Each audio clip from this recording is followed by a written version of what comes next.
आतंकी हमले में किसी ने अपना बेटा खोया, किसी ने अपना भाई खोया, किसी ने अपना जीवन साथी खोया।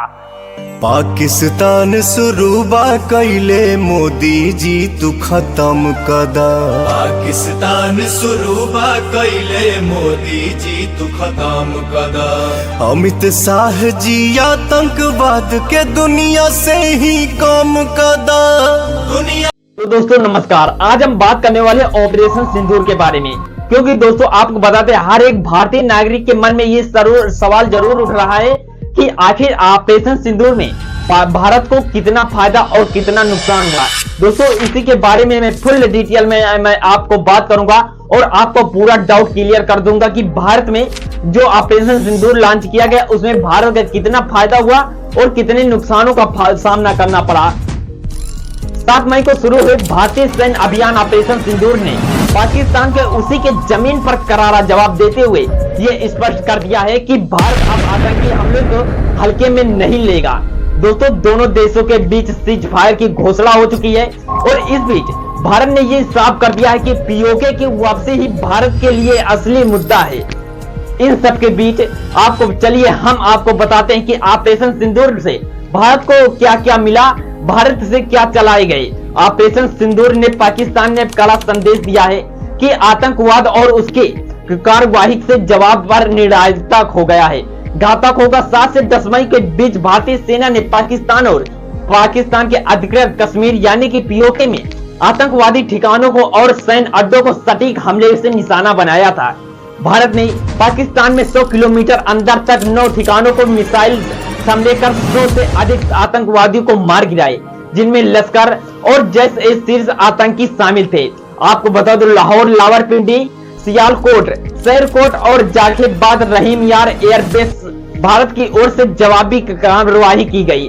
आपको बता दें पाकिस्तान के फतह मिसाइलों को भी हवा में ही नष्ट कर दिया गया।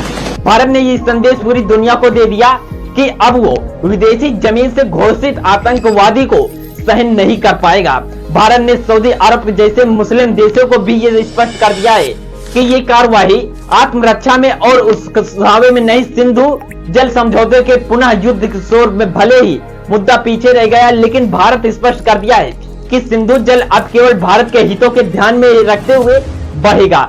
विश्व बैंक ने इस विवाद को कोई भूमिका लेने से इनकार कर दिया, जो भारत के लिए कूटनीतिक जीत है। आपको बता दें आतंकी ढांचे का और जैश-ए-मोहम्मद, लश्कर तैयबा के हिजबुल्लाह ठिकानों को तबाह कर दिया गया और IAI के सहयोग से चल रहे लॉन्चर को ध्वस्त हो गया। पाकिस्तानी वायुसेना भारी नुकसान का सामना करना पड़ा। भारतीय मिसाइलों को जवाबी में हमले में पाकिस्तानी वायुसेना के 4 प्रमुख एयरबेस को भारी नुकसान पहुंचा।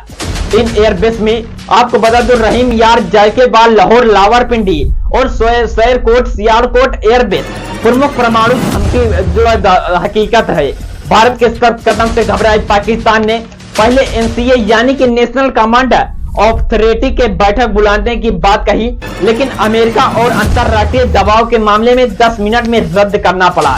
भारत के रणनीतिक संदेश में रक्षा मंत्री राजनाथ सिंह ने कहा कि ऑपरेशन सिंदूर एक ऐतिहासिक सैन्य और कार्रवाई के लिए है, जिसमें आतंकी ढांचे को गंभीर क्षति पहुंचाई गई है और ये बिना किसी निर्दोष नागरिक को नुकसान पहुंचाए हुए केवल चीन और तुर्की को चुप्पी। भारत के तबाही हमले के बाद पाकिस्तान ने परंपरागत सहयोगी चीन और तुर्की से खुलकर उनका समर्थन नहीं कर सके। चीन ने पाकिस्तानी वायुसेना ने अपने लड़ाकू विमान के भागीदारी से पल्ला झाड़ लिया और ऑपरेशन सिंदूर न केवल एक सैन्य सफलता है, बल्कि ये भी है कि भारत एक रणनीतिक सोच और वायु रक्षा के क्षमताओं में और वैश्विक मंच पर उसकी स्थिति भी दर्शाता है। साथ ही ये है कि भारत अब अपने दुश्मनों पर घर में घुसकर उसकी औकात दिखाया है। आपकी क्या राय है कमेंट बॉक्स में जरूर दीजिएगा। मिलते हैं किसी नेक्स्ट वीडियो में, तब तक के लिए जय भीम, नमो बुद्धाय।